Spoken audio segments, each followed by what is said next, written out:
And so loving others is so important in life. And then the never give up part, if you think about everything if I wrote everything that I was super proud about, I went on my gravestone, like, remember me, these are 5 things that I am. I failed miserably at all 5, Now think about everything that we love to do. Think about the football, the first time you got tackled, the first time you fumbled, the first time you got pinned in wrestling and you gave up, and so the never give up part is very important. And you see all through my story, I applied that to my life. And then believing in yourself, belief, there's so much power in believing. It wasn't until I was giving my life to Christ that I had to put God into my belief, but I always believed that I always thought me and my wife in a hot dog cart, we're going to be okay. We'll be able to come back, because I've failed so many times. I've fallen so many times. I've lost everything so many times. Right. I'm pretty good at it. So, but the most important part about those 3 key rules of success, because you're going to want to give up.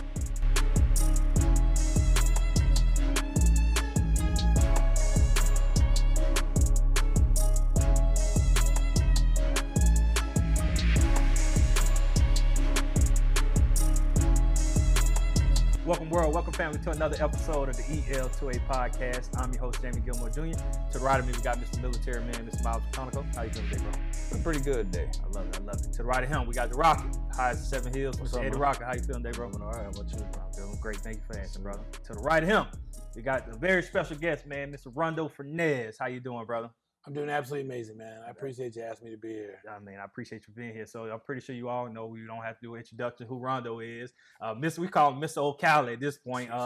Everybody knows Rondo, owner, operator, Mojo's. I guess, what's the name of the group you guys own? You own so many restaurants these days. Yeah, so I'm part of 2 restaurant groups. Mojo's is one, and the other one, we don't really have a name. We're just a bunch of dudes that love to serve food. Yeah. I've been asking for a cool name, but we just ain't got one yet. I may can help you out with that. Yes, man. sir. Yes, sir. That's cool. But like I said, man, your hands in so many things to rock with FCA, man. You do a lot of community work, and I knew it was important to have you today for a lot of reasons. But as I said earlier, man, just to tap into your store, I think you have a beautiful store. When I met you, I met Rondo, the guy that owns the restaurants, that own Mojo's, the only guy that goes to the restaurant. I like the burrito tacos.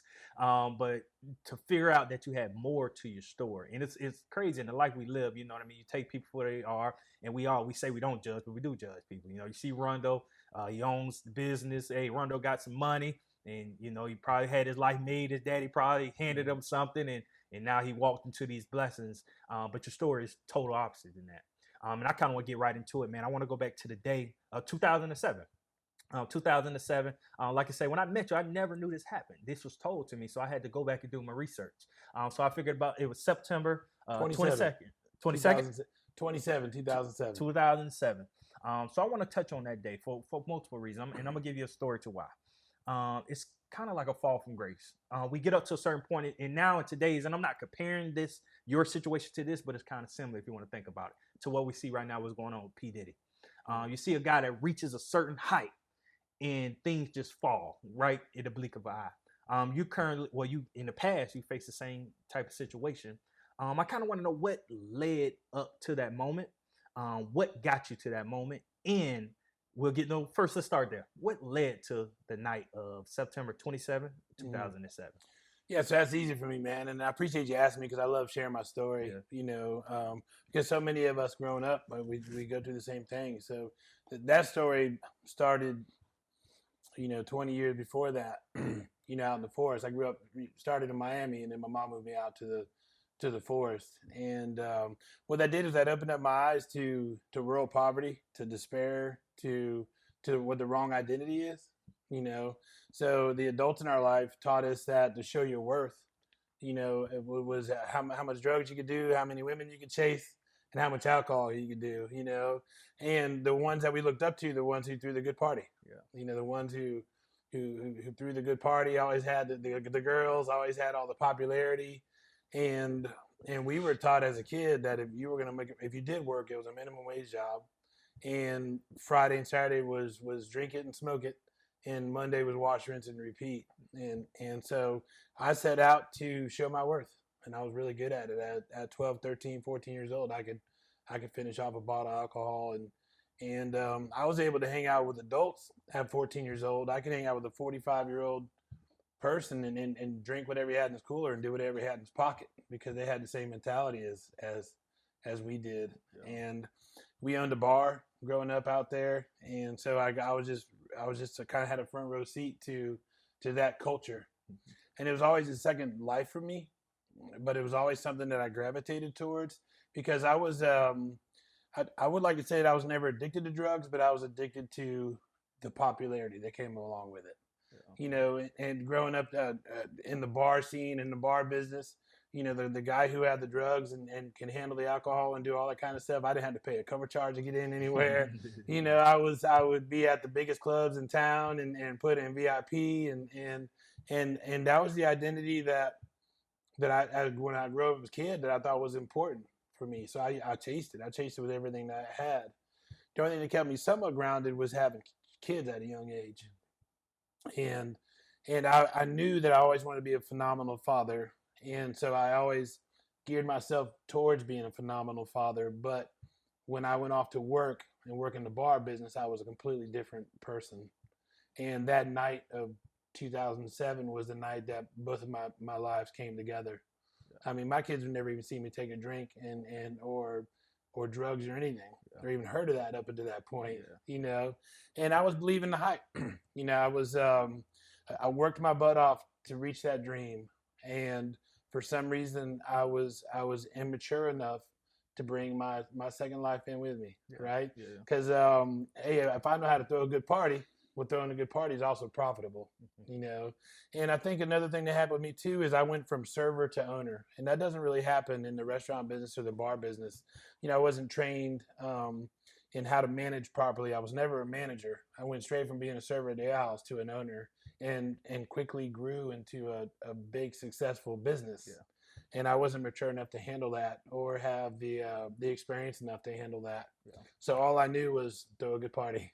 And you know, and that night I remember it. I was sitting there and I was partying, right? That's something else I did too. Once I stopped working for my 9-to-5 job, I would start drinking, and I would start setting the foundation for a good party that night on Friday and Saturday. And I remember when the first officer came, actually TV 20 showed up first. The news showed up first, and the camera came on, and the first officer, who was a buddy of mine, walked through the door, and I went to high five him, and he went like this and pulled his badge out. And then I would say probably 50 to 60 officers came and just raided the place, and we had about 300 people there. It was a crazy night, successful night, and then I remember one of the officers asking TV 20 how they wanted me brought out, and so they put all the cars from the back and moved them up front, and I got paraded out, you know, in front of everybody, you know, everybody that I was trying to impress with that life. And I remember being in there, and the car was quiet, but everybody was surrounding the car. I can't even tell you what song was on the radio. That "Hey There Delilah" song. You know what I'm talking about? Oh, what you do to me. That song was on the radio, and I got taken to jail that day, you know. And I call that the best and worst day of my life, because I truly believe that, you know. Because if I'd have been carrying on in that way, I would have lost my kids, I would have lost my wife, I would have lost everything, you know. So that was a great humbling experience for me to live through. It was the culmination of the selfish life that I chased. Right. So growing up out in the woods, we had to steal, kill, and destroy to fight to get anything we ever wanted. You know, and so that set me out on a path of extreme selfishness. Let's unpack that. So even going back to that, even to the force. So we have a gentleman on our team. His name is Jay. He does a lot of work in the prison. So he goes in and does like communications in the prison, communication courses. He came back, he said, man, one of the most things that he hears when he's in the prison from all the inmates is it leads back to home. Something they were missing, something they didn't have, or someone did something to them, but it started in their household. And so when I hear you talk about the area, well, let's even break it down to your household. So was there something missing? Did something happen within? Did you have your father? Did you know? What was that dynamics in your household that may have led to it, or you just was a rebel, like, you know? Yeah, I think the dynamics for me was the freedom, right? Because my dad, I grew up in a broken home. I had two loving parents. You know, my father is a Cuban immigrant. I'm very proud of my Cuban family side of the family, but he stayed down in Hialeah. My mom moved me up to Ocala area, and my mom was in the bar business as well. She was a late night server and bartender. So when I got home, there was nobody there. You know, so I had the freedom to do whatever I want, and she grew up in a lot of the similarities too. You know, so she always made sure that I had food in the house, and she was a very loving mother, but she was gone every night. So and she was gone every weekend, every Friday and Saturday. You know, and for me, like even football games, you know, my parents came to my first one and my last one, you know, and that's understandable because a Friday night in the hospitality businesses could make your whole week, you know. So, but I think for me it was the freedom, and then that allowed me to be influenced by the other adults that I was hanging out with. I guess if you're asking if I was missing something, I guess the structure of a 2-parent household would have probably benefited, you know, and just you know, what I did get from them was their hardworking atmosphere. Both of my parents were extremely hardworking and very had a lot of perseverance, you know, and so I think that experience helped me move out of what happened to me. And you say your family owned the bar, or who? So could you say you guys were in the bar business? That means like somebody owned the bar, or you just at times, yeah. So my dad didn't, but my mom, she worked in the bars. So she worked as a cocktail server. She worked, you know, late nights. You know, so I've been in the restaurant bar business ever since I was a young kid, exposed to it. Yeah. So what was the immediate consequences? So as far as you get arrested, now you're walking out the doors. Are you facing his wife saying, "I want to be with you"? All, yeah. Like what was the immediate faces of? Yeah, it was everything. So we were in TV 20. We were in Ocala Star Banner. I've always been, like I told you, I've always loved coaching. I've always loved being a great parent, and all those came to a culmination. MCYFL told me I couldn't coach anymore, and understandably, you know, so I had to go to my son and had to go to my big kids that I coached and tell them I couldn't coach them no more. My daughter was told at Forest High School by one of her teachers. He announced to the whole class that if you want good cocaine, to go to Rondo's. Wow. And I had to I had to prove to my family that I wasn't this monster that the community thought I was, you know. And what it also did too is, man, I'm just so grateful for my wife because she did not falter in her support for me. You know, there was never any questions. I think she knew that I was a broken man, but I think she knew that I could get out of it. You know, so what that did for me was when I thought I lost everything, because all those people I was chasing my identity and all those people I was trying to impress and all those people I wanted to be cool in front of dropped me like a hot rock. Yeah. And when I thought I lost everything, what I didn't realize is I didn't lose everything. I lost what was not important to me. And my back was never up against the wall because my wife and my 4 kids were in between me and that wall. Yeah. And so then that allowed me to try to have to figure out what the next step is. You know, I could have given up. I could have quit. I could have moved. And you know what? I said, you know, I'm a good server. It's the only thing I've ever known how to do is restaurant business. And not one restaurant in Marion County would give me a job. And let me ask you this, brother. Yeah. So before you go, because you know when people tell this story, they usually like it's the perfect story to say, yeah, I got back on my feet. I started working hard. And I went this way. Were you really in that mindset? Like when you were in that jail cell, when they took you there, were you really like, okay, I'm about to change my life? Or you were like, I'm about to try to figure out how to get back into what I was doing? You know what I mean? Because a lot of people, it takes a moment to really change. And I understand that the way it happened to you, that may have been a slap in the face, like, I'm done with that. Well, there's different phases of grief, right? For me, first of all, I didn't take responsibility. Even when I'm sitting in a jail cell, I'm like, man, I didn't do this. I didn't do that. I didn't do what they said I was doing. I wasn't doing this. I wouldn't. You know, even when I got out, I was like, man, they're just trying to put the press on me. You know, they should have went there. Look at that guy. Look at that guy. Look at that guy. Right. And it took me almost a year, believe it or not, to take the personal responsibility. You know, to go, man, I set the culture around me. And then my mind didn't switch until that happened, until I looked inside to see what I did. You know, I'm the one who allowed the drugs inside the building. You know, I'm the one who invited those types of people in, and you know, so I set the culture around me. And when I took responsibility for that, that's when my life kind of changed. Um, but it also that in that year, it also allowed me to realize how everything that I thought was important was just a weak foundation, and to really focus on the ones who I need to really focus on, which was my family. Yeah. And that what it did also too is set me on a path of hard redemption, because I had to prove to this community that I could be somebody. Yeah. I had to prove to my family first that I could be a good father and a good husband. And then I had to prove to this community that I'm not that guy. Yeah. How did you do that, bro? Because you think about now, the Rondo you are, and I just told you before. So I'm 31 years old. Sure.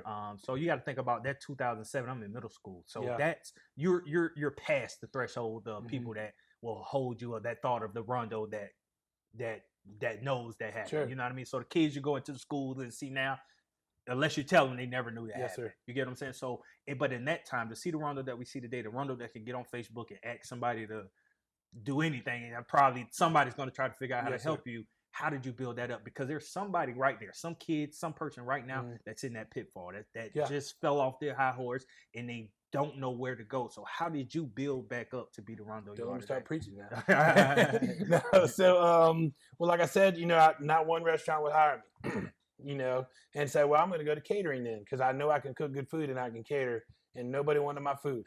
And this was coming in 2008 when it was a huge economic downfall, right? So nobody wanted my food. It was always, hey, I took it to the board. We don't want anything to do with you. And we just can't do it. We can't be associated.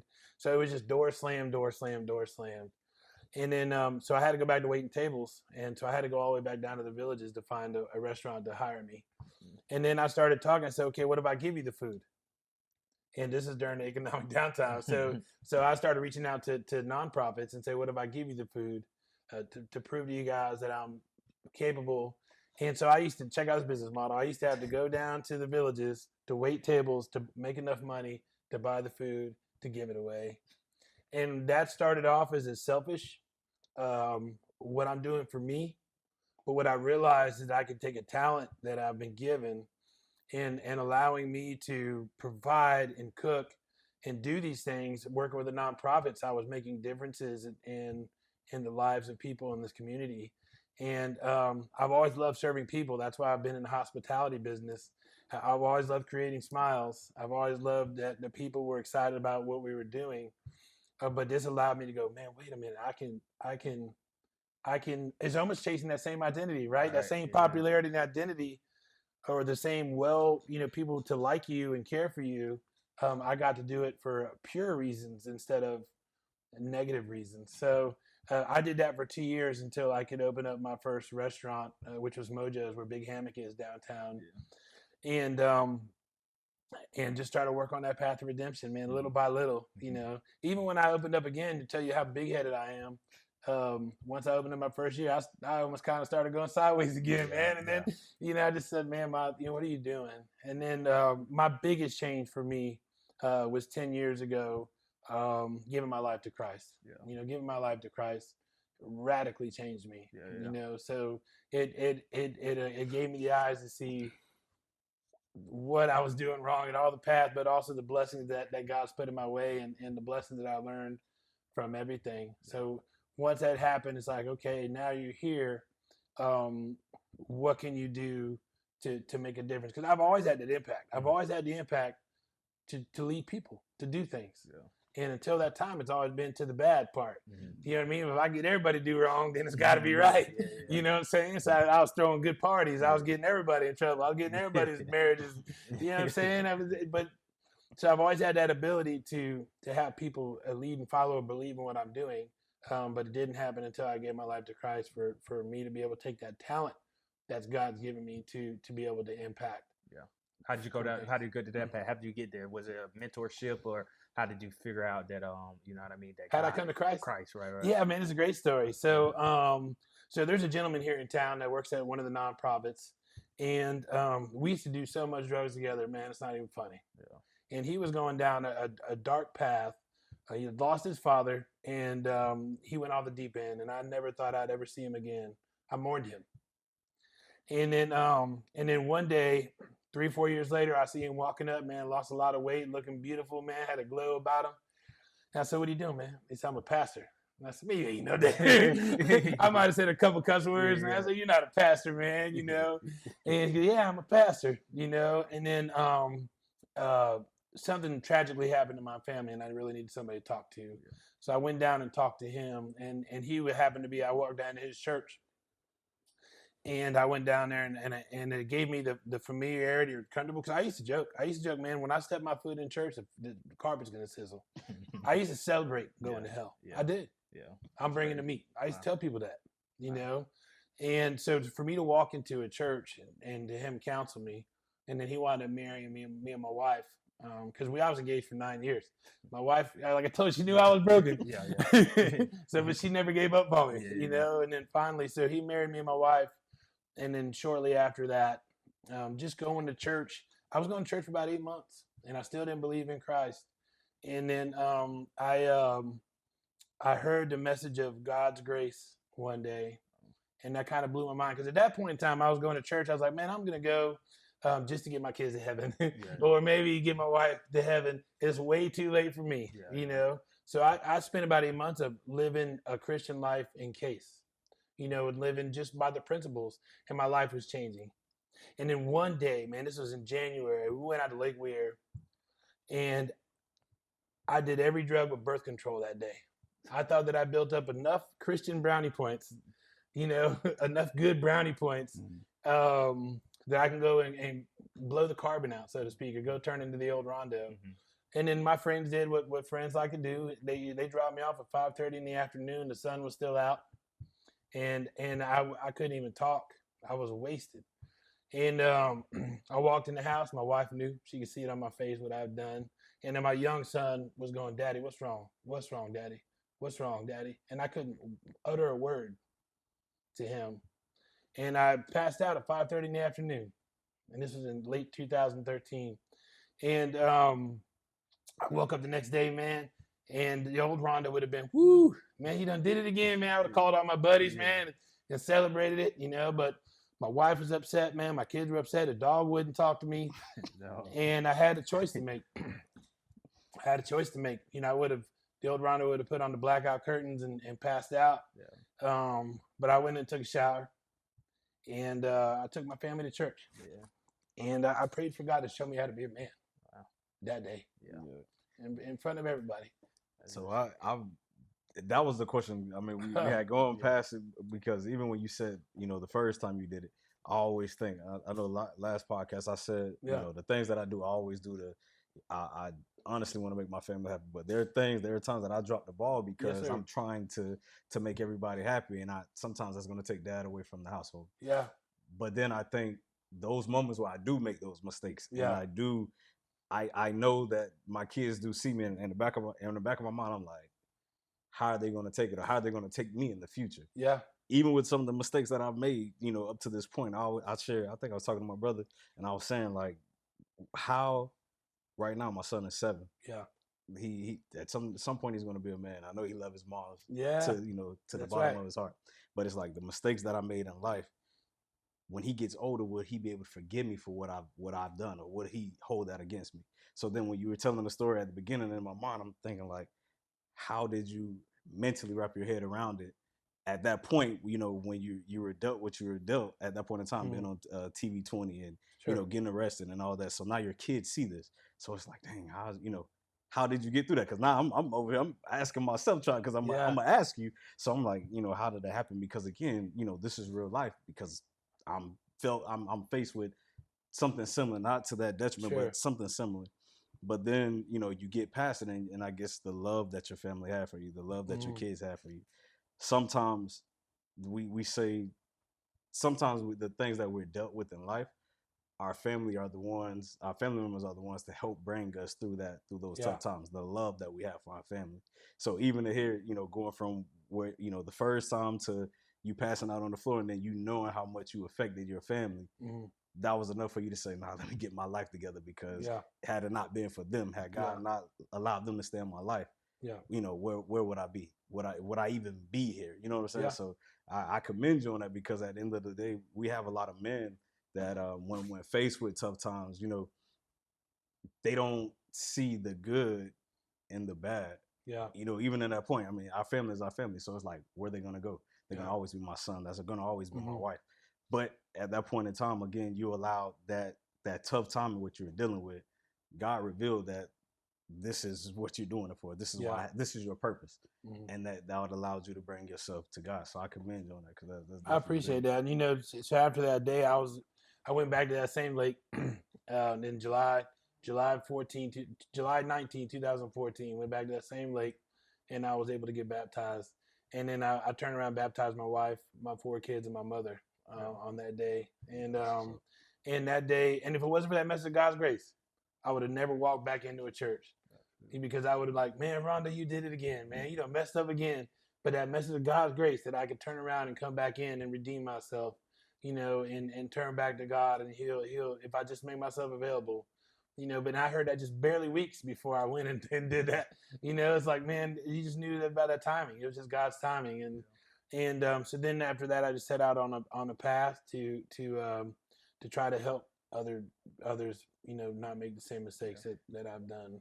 So speaking of God's timing, something that you said earlier, you said you went from being a servant to an owner, and how you weren't mature enough yet for that big leap, especially in today's culture where everything is go, go, go. I gotta get it, type of fast-paced lifestyle. What message do you have to people that are so focused on getting it that they're not making sure that they're prepared to actually receive what that so-called blessing or that opportunity is? Because opportunity comes at a price, regardless. You have to be prepared to receive that opportunity. Otherwise, part of your story is what happens when you're not ready. Yeah. So what message do you have to people that are so fixated on trying to get it, and it's for not the positive reasons why? It's the being seen as the man, or to have that clout and all that other type of stuff. So what would be a message to those type of younger people that are just solely fixated on getting it but not being ready to get it? Check your foundation. Mm-hmm.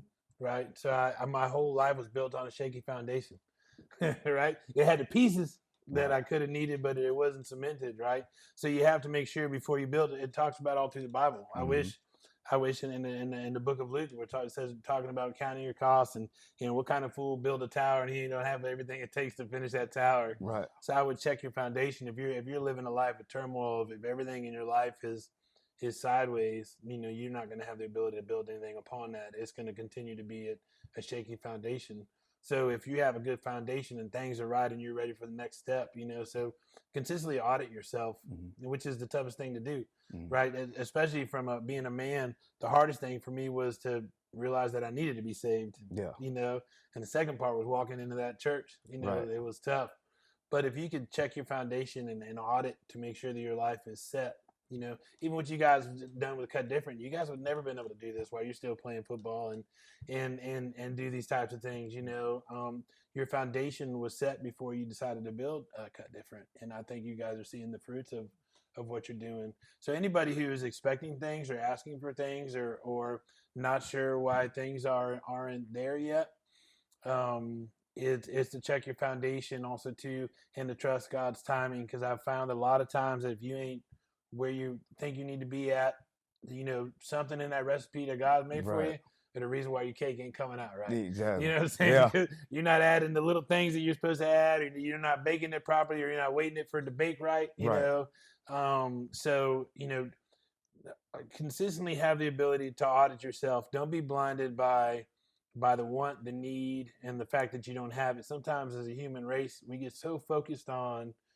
even some of the kids that we serve, right? Some of the kids we serve are so focused on not having the father in their life or not having the certain things, and they lose fact of the loving mother, family, or the other system around them. And it's like, if because they're so focused on what they don't have, that they miss all the blessings, you know? So I think that's important to self-audit, to really look and say, what do I have? Take self-inventory, what do I have? Is my foundation set? Am I ready to jump off? And I think most of the people that get upset or lose patience are those that have a shaky foundation. If you're losing patience, that tells you your foundation's not 100%. Because if you're rooted in God, if your foundation's solid, then you have those principles in your life to be patient and to pray for, be prayerfully looking to why you might not have those things. Right. And I applaud you too, because, like even biblically speaking, if the head of the household is humbling himself to God and turning to God, then the whole household has a great chance to be saved. So, just even with you throughout your turmoil and struggle personally, but even though your walk wasn't perfect, because like you said, you heard the message about grace, and then you went out right after that and did what you did, but still it resonates something in you, and you set the foundation for your family to be saved. And I just think that's remarkable that you were even saying, well, I take them to church just so that they can be saved, but still that love for your family, it translated over to now the entire unit is transformed spiritually. And I think that's a potent message that definitely needs to make sure that it is heard. Yeah, and I want to ask you this question too, even to double down on what he's saying. And I've been thinking about it the whole time we've been talking. Sure. So it wasn't TV 20. It wasn't your wife. It wasn't the jail cell. It wasn't the handcuffs.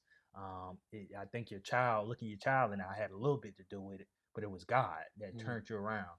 And I want to ask you, I know the answer to this, but I want you, for the person that's watching this that may not know the answer to this, what is it about God that allowed you to change your life around through all the turmoil, through all the ups and downs? What is it about God that allowed you to turn your life around? What is it not about God?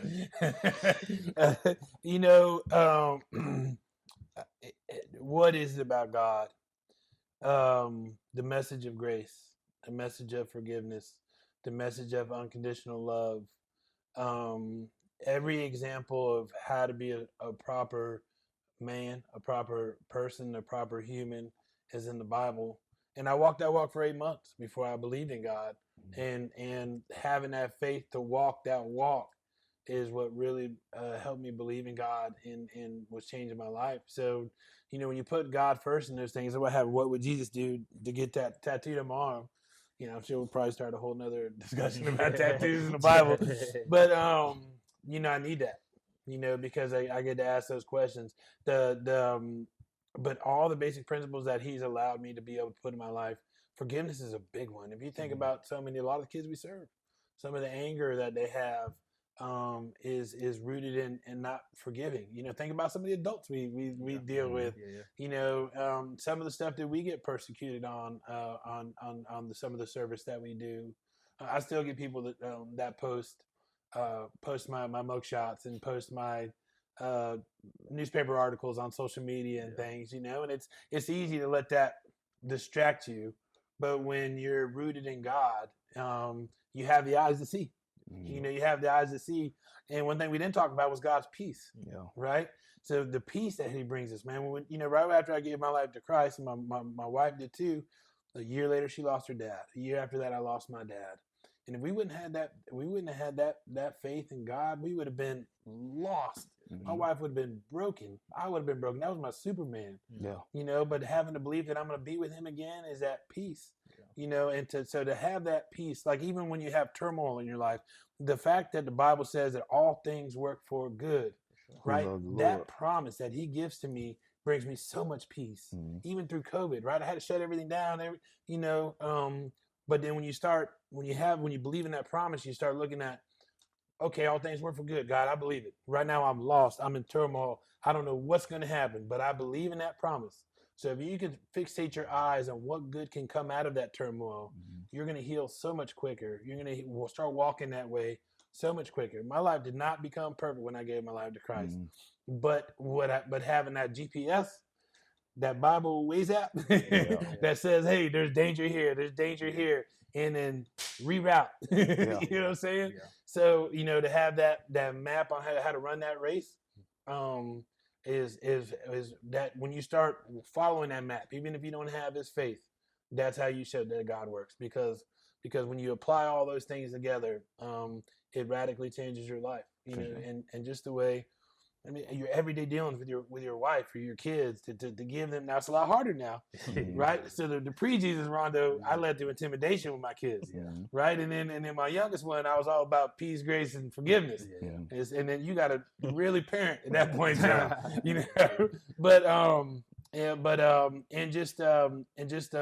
what it does to your heart. Right, you don't get really mad at people anymore. You don't want to kind of scream at road rage and all that. You know, I just put on my 88.1, or I always got, you know, Jesus jams on, and so I guess to really answer your question is to show you how to properly love and the peace that it gives you. That peace is invaluable. And look at how, you know, you talk about his promises. It's so vital that believers remind themselves of God's promises, even in our prayers. You know, a lot of times people debate and say, well, is it necessary to remind God of his promises while you're praying? It's not for him. It's for you to increase your faith while you're praying.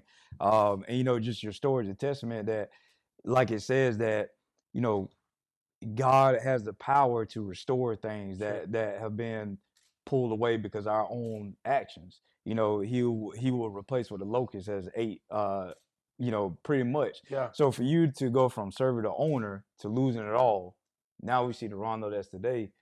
How can you say that there isn't a God that's active in your life? It's impossible. Yeah. Because only he could restore to you and then some at that.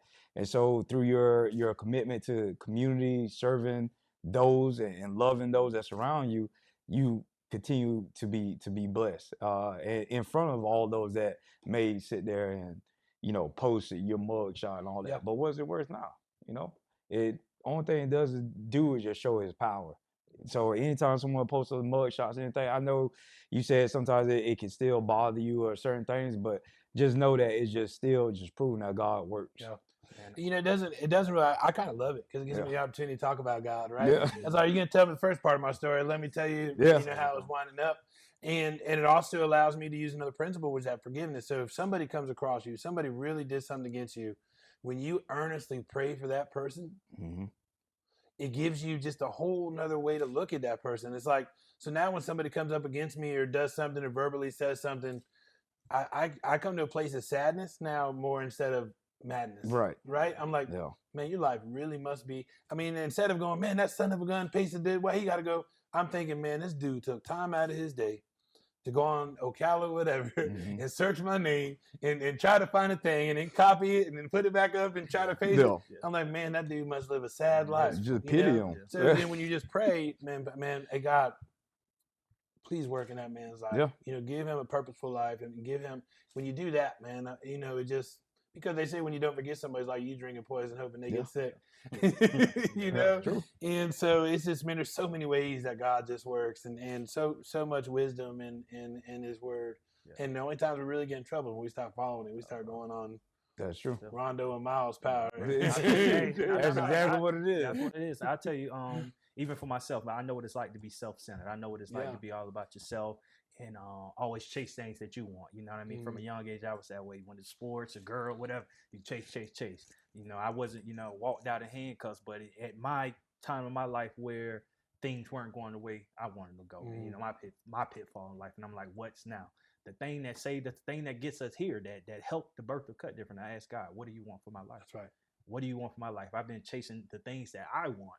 God, what do you want? I'm getting literally these words. I'm getting the passenger seat and you take the wheel. That's cliche, but I literally said those words, and that directed our path to what we do here today. So God is real, brother. I tell you that God is real. So and even the transition, I want to tell you this. I heard love others, never give up, believe in yourself. Yes, sir. 3 keys to success. Right? You gotta live by those three keys man. to success. So with you putting those things together, when I hear those 3 things, I know that has a lot of what comes from you or what helped you. So when you put that all together, why do you think those 3 things are so important when it comes to and the real important thing is how you swing it back around, right? So when I talk to kids or at career day, whenever I have anybody to talk to, I always share those reasons of success because it's real important. Loving others is something you just got to do. It's so important. It's something that I started setting out to do when I lost everything. Just started serving, and what it does for your heart, with the purposeful life that it gives you, and how it helps out, and how it comes back around. Like at COVID, right? So I lost everything. I'm freaking out. We had to lay off 300 and some employees. Not sure where our next thing was going to come from. And then Chris from Prestige Auto reached out and said, we got to do something for the hospitality employees. So we started feeding at First Baptist Church. We started putting together, making baked ziti and meals for hospitality employees on Saturday. And then we partnered with His Compassion. And next thing you know, we're feeding thousands of people every Saturday. And it gives you a fresh perspective when you love others in your time of need or turmoil, or when you're in the mire and mud. It gives you a fresh perspective, and more often than not, they come and help you back. So right after that hospitality event, we were allowed to open up and start doing to-go food. And I would show up at Mojo's, and there would be an hour-long wait of people ordering to-go food. It would be people that I saw in line serving. While I'm serving, I wasn't going, now you better come see me when we open up, But it just kind of shows you, when you're loving others in your worst times, how it can come back around and lift you up also in your worst times. And so loving others is so important in life. And then the never give up part, if you think about everything if I wrote everything that I was super proud about, I want on my gravestone, like, remember me, these are 5 things that I am. I failed miserably at all 5, Now think about everything that we love to do. Think about the football, the first time you got tackled, the first time you fumbled, the first time you got pinned in wrestling, and you gave up, and so the never give up part is very important. And you can see all through my story, I applied that to my life. And then believing in yourself, belief, there's so much power in belief. It wasn't until I was giving my life to Christ that I had to put God into my belief. But I always believed that I always thought me and my wife in a hot dog cart, we're going to be okay. We're going to be able to come back, because I've failed so many times. I've fallen so many times. I've lost everything so many times. I'm pretty good at it now, So, but the most important part about those 3 key rules of success, because you're going to want to give up. Everybody's going to want to give up. You're going to want to stop believing in yourself, right? There's so many reasons to stop believing, right? It's social media. You can't do it because you're black or white. You can't do it because you're a guy or girl. You can't do it because this and that. And the worst person to tell you that you can't do it is yourself. When you look in the mirror, right? So when those times, it's so important with number 2 and number 3, when you want to give up, when you want to stop believing in yourself, the first thing you do is go right back to number 1. That's so important. Because when you're so lost that you don't know where to go, but you plug in and you start serving, you start getting in the church and you start serving, and you just find somewhere to love, it helps lift you out. I can't explain it. I don't know what does it for you, but I can just tell you that recipe works, because they come along and help you. You realize, seeing a lady that when we were serving, a lady stalled out because she used the last bit of gas to get a box of fruit. And then I still got power on in my house, and here I am. What I got to do? How can I be upset? And so it just helps you. It just helps, man. We're born and bred, and God put us on this earth to serve. And I think when you serve and you love others, you're walking in His will. When you walk in His will, He helps you find your path and your way. So it's real important. So believe, love others, man. That's real important. So those are my 3 rules of success. You kind of hit part of the answer to the question I'm about to point in your direction, and this is for the viewer out there, because we've been talking about God a lot, but for you, how, for the person saying, okay, I hear what y'all are saying out there, I hear about God's timing, I hear about trusting Him, this, that, and the other, how do you distinguish God's voice versus just what you want to do? Because especially when we're talking about ambition, we're talking about people who live in our society now, where it's a go culture, it's very fast paced. They already have it in their mind what they want to do, and sometimes we will conflate or merge the two together and say, well, this, I feel like God is saying to do this, but how do you separate? How do you compartmentalize and make sure that, okay, this is what God has for me versus what I just want to do? So I want to dispel a rumor. that the Holy Spirit speak to you quietly, because he does not. He speaks loud, and we hear him all the time. We're just better at telling him to shut up. Yeah. Well, right? Shut him out a lot. I mean, the Holy Spirit will talk to me real loud, and I'll be like, no, I just want to go ahead. And, you know, even some of the little hiccups that we hiccup everyday life, you know, looking at something we ain't supposed to be looking at, or doing, you know, before you click on it, you see your buddy send you a funny video that you know you ain't supposed to look at, Right. you know? And the Holy Spirit's like, man, don't open it. And you go, and you hit the button, right? So being tethered, I think, is really important. Keeping your feet in your faith is really important. I usually find that when you stop listening, the way to stop listening to the Holy Spirit is by getting out of your foundational pieces, right? So when somebody's lost and they're not listening and they're just chasing and they're out of God's will, you've been praying about it? No. You've been going to church? No. You talk to your pastor? No. You know what I'm saying? It's like, Yeah. no wonder, you know? So I think you have to stay tethered to God. Yep. You know, oftentimes when you get lost, when you get off that Waze app, right? When you get off the God's Ways app, you know, and the thing's telling you reroute, but how many times we look at that Waze app and go, no, I know a shortcut, right? I know a shortcut. And they say, no, you get the shortcut and you find out there's doing construction on the road, or, you know, and you got to humbly go all the way back around and do it the right way, the way he wants you to. Right. And so for that person, it's like, man, I know what you're saying about God. Two things: stay tethered, listen to the Holy Spirit. And when it doesn't work out, there's a lot of things in your life that are going to happen that you have no understanding. We can't understand it. Look and ask and pray for the God to give you the eyes to what can come out of this negativity, this turmoil that you're in, right? God, I've been asking for a favor. I haven't had favor in years. You know, God, I've been asking for this. I haven't had this. God, I've been praying. I've been in the Word. I've been in this. But maybe change up your prayer and God, why? What's the good that can come out of this? What's the good from me not being able to have this? What's the good from my wife dealing with the illness? You know, what's my goodness for me being, you know, so patient, so obedient, so loyal, and here I am now. You know what I'm saying? Right. And it's just, you got to have that faith, you know, but faith without works is dead, right? So if you're not in the Bible, if you're not doing those things, you're not keeping out your foundational pieces, you'll get really good at telling that Holy Spirit to be quiet, and you start running on your own power. And next thing you know, you go sideways. Like if I don't go to church for 2 weeks, I start using language I shouldn't be using. I start looking at things on social media I shouldn't be looking at.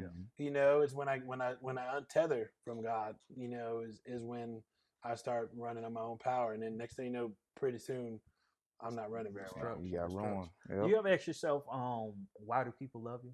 In a sense, so thinking back to 07 where everybody turned it back on you, and now you back to Rondo that everybody loves. Sure. Do we ever have had those questions like, you know what I mean? Because they turned their back on me. You know what I mean? Why did everybody love me now? Is it because I got good food, or because what I do good? Do you ever have those questions? You know, because you're human. And I got to think, because I know I would think that way. Sure. Like, you know, do these people love me for me type of thing? Yeah, I just keep grounded. You know, I don't chase the wrong identity anymore. You know, I don't audit if people love me or not. You know, because when you chase and you know who you are and who you are, you're content in that. You know, so I'm not chasing public opinion like I was when I was trying to redeem myself from Rondo's. I just try to stay grounded, but I more so am blown away on the way that God's using me. Right? I'm blown away, like you said earlier. I could the 2 smokers for the culinary programs. And I posted something on Facebook in 5 minutes. We had 2 awesome people from the neighborhood sponsor the smokers, you know, or people that want to support the rock program. And you know, God's shown time and time again that he just blows my mind. I am more wowed by the platform he's given me than asking why do people love me. I'm amazed at. And I like it because it allows me to go back, because the story I never once was told as a kid, look at Joey or look at Johnny or look at Sally or Mary and look how they can do incredible things with their life. So for him to allow me to be able to take that story back to those kids is what I'm most like. In fact, I can go to Lakewood Middle School and go, look, man, I was your story. I missed 50 days of school a year. I was a miserable student, you know. I wasn't even close to being able to go on the Washington trip.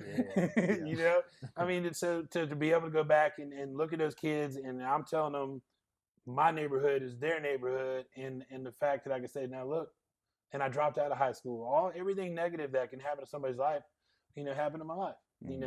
So I think I'm more in awe of how God uses me and my platform than like why do people love me? So you're doing great work in the community, brother. I say with the Rock, FTA, you do a lot of things.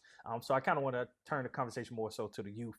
Have a quick conversation with the youth. If you had to put your pinpoint 3 things, why are you struggling? Again, we live in a different era. We've had conversations before of what we're at. It's just a different world when it comes to respect, when it comes to just common decency. We're missing it. If you had to try to pinpoint how do you think we get here, what would you say? Broken families. Yeah, broken families, I think, is first and foremost. I think everything that's wrong with our world today is due to broken families. 100%. The fatherlessness. It used to be just one demographic was struggling with fatherlessness. Now it's across the board.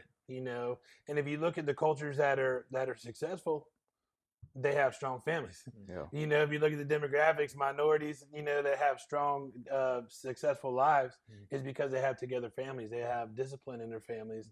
I believe in a traditional family. I truly believe that's the recipe that God set forth for success. I believe that that each parent has a role to play in the raising of a child.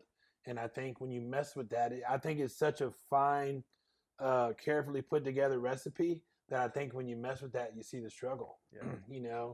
And I think along with broken families comes not going to church, and comes both parents having to work, and those types of things. So now you have multiple kids with the freedom that I had, because now mom's working 2-3 jobs, or that kid staying with a grandmother who's exhausted, and it's so I think the broken families, I think, is the number one reason why we're struggling.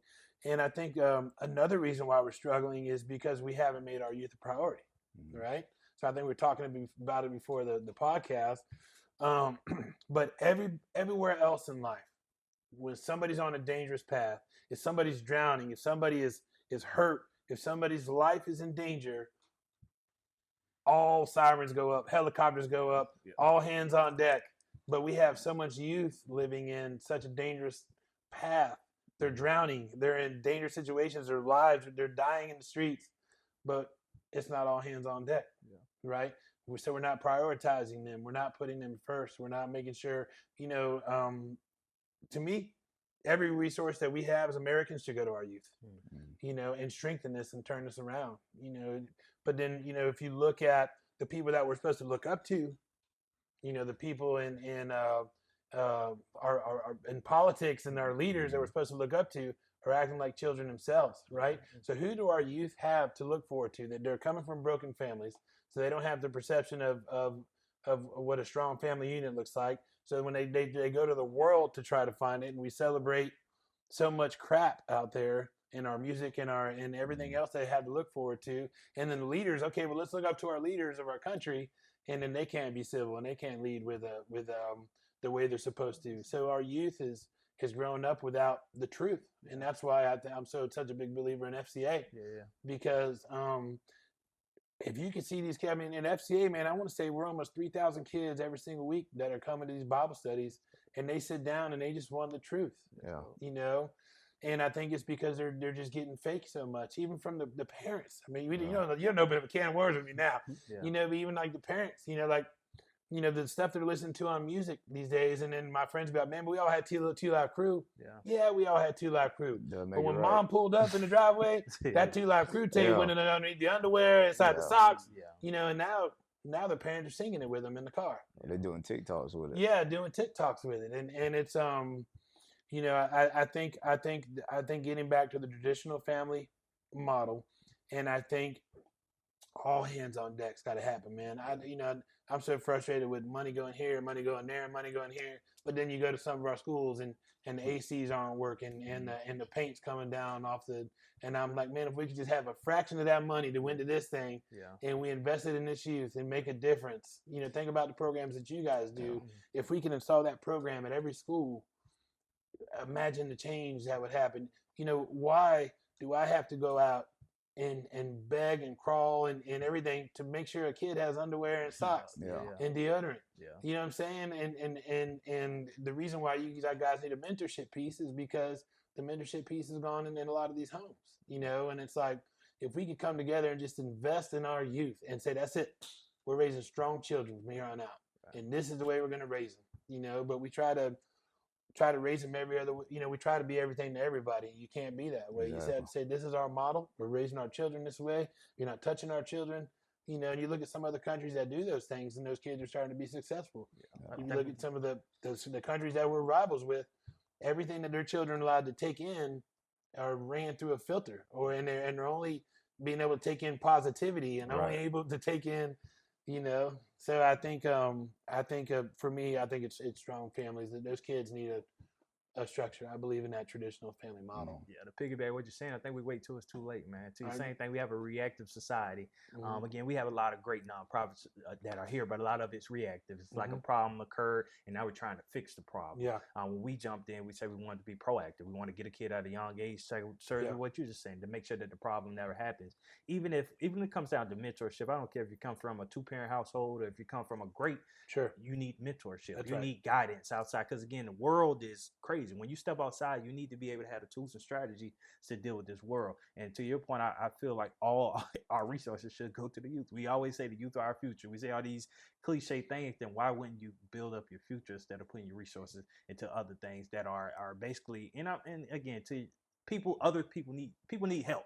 Yeah, all around the board. Sure. But when it comes to when those people, whoever makes the decisions, are in the rooms and we're allocating resources, there should be a agreed upon thing that, okay, we're going to put most here to make sure that we can stop these things. But I think we do live in a society, and we notice for sure that creates problems, that and they unknowingly creates things or gives us, again, when it comes to music, what's on a radio station, what's we eat, and all these different things. It's like we live in a society and that's above. That's because it's profitable. Right. Yeah. It's profitable for them to create these problems. Right. It's profitable for families to be broken. It's profitable for, you know, to have drama filled things because that's what works. Right. You know, and unfortunately that's how it goes.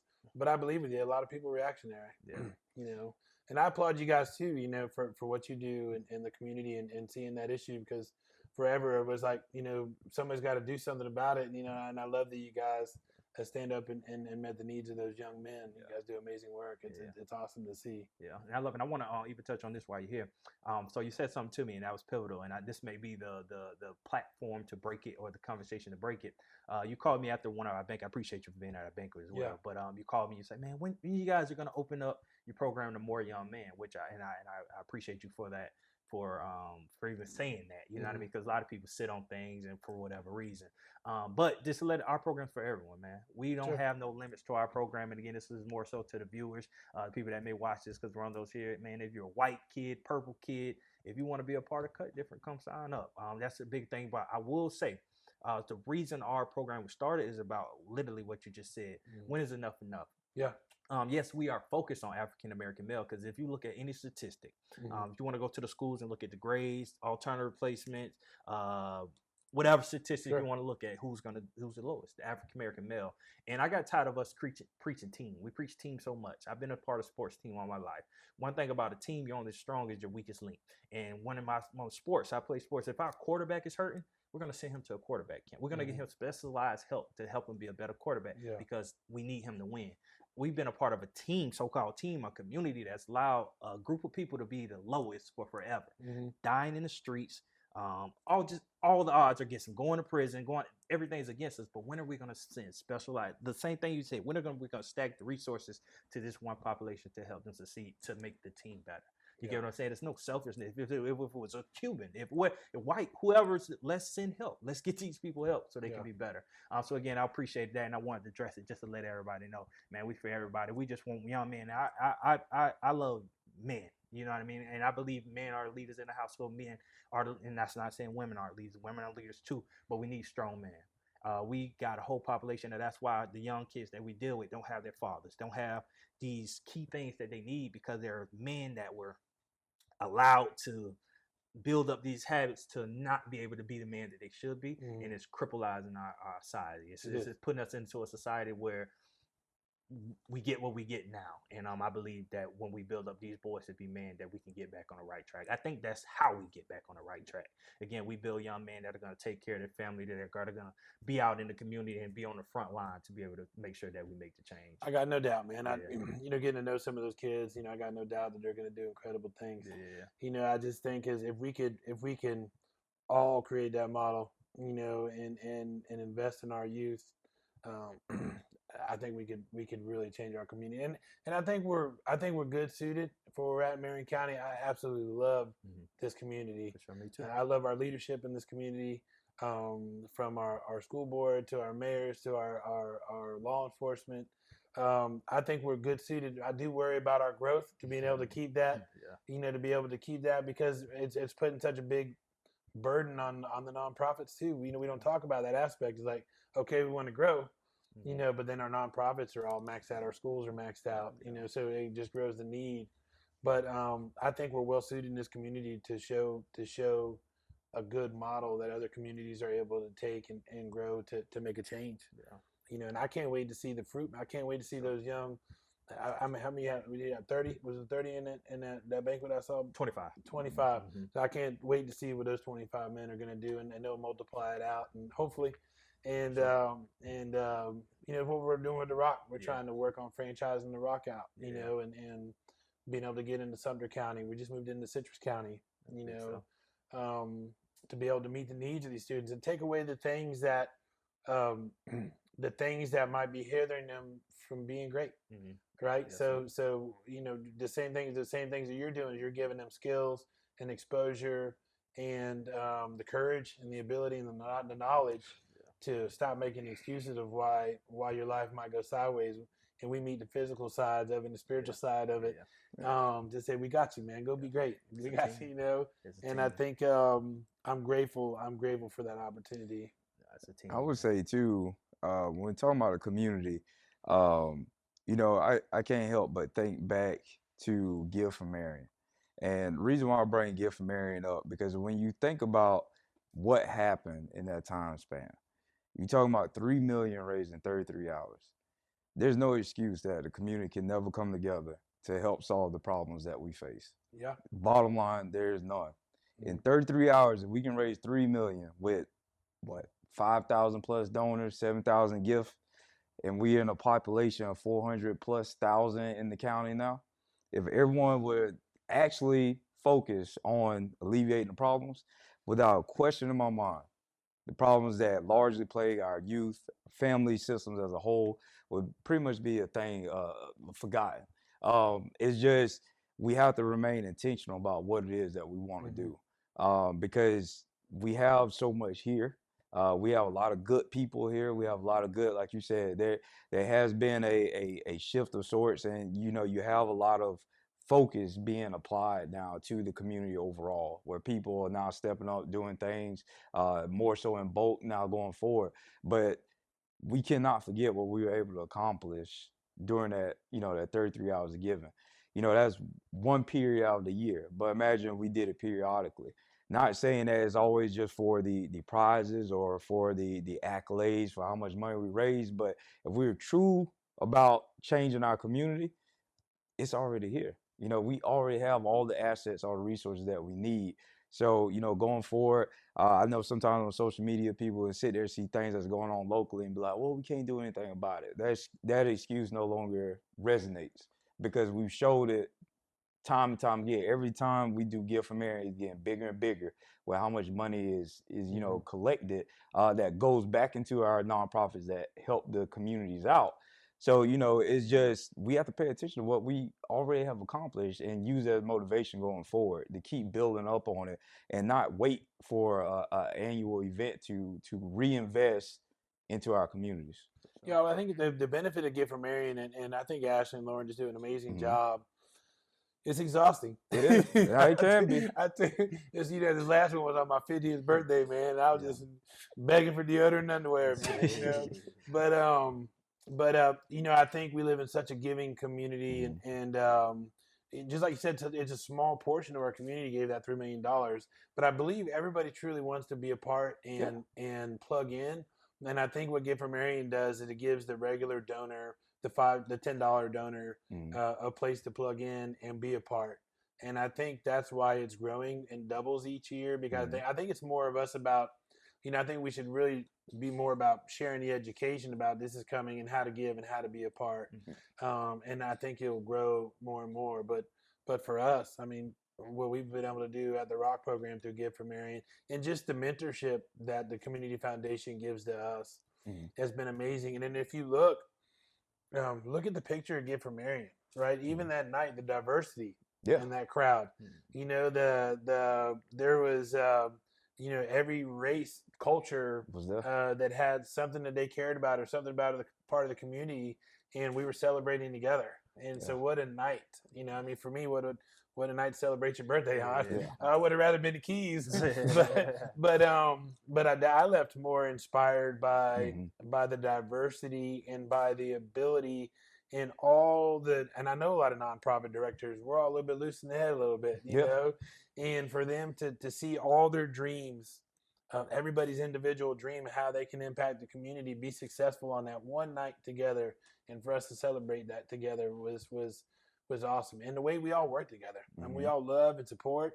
I mean, if you look at our donor sheets, a lot of us are all just put in a little something, and we're all supporting and loving on each other, you know. And it's like, and I think that's the example that God wants, right? In John 17, and Jesus is praying for his believers, right? He prays for everybody to be one, right? For one sole purpose, so everybody can know me, right? And Give for Marion gives us that opportunity to do that, and I think that's super powerful. And that's why I don't want that message to be lost, because it's in a way it's motivating, but it's also humbling, because it's like, man, if we really put our minds to it, we can do so much, together. It's just getting that message out, just saying, hey, it takes everyone. It really does. It's cliche, but it really does take the village. Look at the stage, man. Yeah, I mean, it really was. Yeah, the stage. Yeah, it God don't got a sense of humor, man. It's like, we just have to focus on those wins that we consistently have. And, even you still have some people who don't even know about Give for Marion. And but that's the point. It's like we have to get that out. But obviously we talking about the music and all the other noise that's out there. We have a tough hill to climb with fighting back against, because that's the easy stuff that gets people attention, unfortunately. But as people that's so committed to the community, we have to just stay diligent on fighting back, pushing back all the noise, and saying, hey, look, this is what can really happen when we're true about serving our community, coming together on one accord. Like we can do this. And it's just really just getting that message out there and driving it home, man. I really do think Marion County can be a blueprint location on how that's formulated, how that's replicated in other areas going forward. The overcoming story, man, Rondo. I think your face in overcoming in the dictionary should have your face right there, man. So it's a beautiful thing, man. So I definitely appreciate you for being here today with us, brother. It really means a lot, man. And I hope the people that's listening, man, I hope this story it resonates with you, man. Even if you went with something, even if you haven't, just to let you know that there's no excuse, no matter what you're going through, no matter what you've been through, no matter what you're going to go through, because you're going to go through something, that there's no excuse for you not to keep pushing forward, for you to overcome, for you to, love others, never give up, and for you to love yourself. You know what I'm saying? So there's no excuse. You had the keys to success, and this man just gave it to you. So what we need to do right now, make sure you like, subscribe, and comment. We appreciate you guys for watching, but please stop what you're doing, like, subscribe, and comment. You had a lot of information that was given, man. Make sure you comment on what's going on. And fellas, man, you got anything for Rondo before we get up out of here? Appreciate you. It goes without saying, but continue to serve. I know you will, but I know sometimes, especially when you're out there serving, days can be long. You get tired, but my grandma always, she would quote the scripture, tell me, don't be weary in doing good deeds. So was it Mississippi Gospel Choir? What? I was gonna say, go ahead and say it for us. You got some pipes, man. Go ahead. For me, if it's parting words, man, for you guys that are listening out there, just believe, just know that you're here for a purpose, and that you can do absolutely incredible things, and that faith aspect. I know that you might have even walked away from church and never been into a church, But I promise you, if you make yourself available to let God work in your life, you'd be absolutely amazed at what you can do through Him. So I just encourage you that you would begin that walk. If you have any questions on how to begin that walk, you hit me up on Facebook, hit me up on Twitter, and we'll get you plugged in, man. But don't wait. Don't wait because God's amazing. I love it, man. You beat me to it. I was gonna tell you, I always tell them to do it. You did it. I'm trying to pray out, You've man. been here before. Hey, but nah, brother, man, I appreciate you. You mean a lot to our community. Like you said, keep going, and we're gonna keep this thing going. Anything we can do for you, let us know, brother. All right. Hey, make sure you like, subscribe, and comment before we get out of here, man. Until next time.